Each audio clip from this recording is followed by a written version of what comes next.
So guys আমরা এখন নতুন প্যান্ডেলে যাচ্ছি। এই যে আমাদের প্যান্ডেল, আসুন দেখুন। আয় বন্ধু আয়, শুধু আয়। এই যে হলো আমাদের নতুন প্যান্ডেল, খুব সুন্দর বানিয়েছে, খুব সুন্দর। চিড়িয়াখানা, এই দেখুন চিড়িয়াখানা লেখা, চিড়িয়াখানা।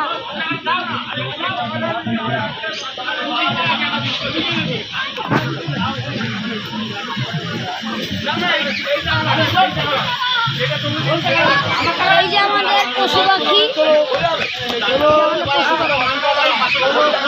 এই যে ককটেল। এই যে আপনারা মাছ দেখতে পাচ্ছেন, ওই যে মাছ, ওই যে মাছ।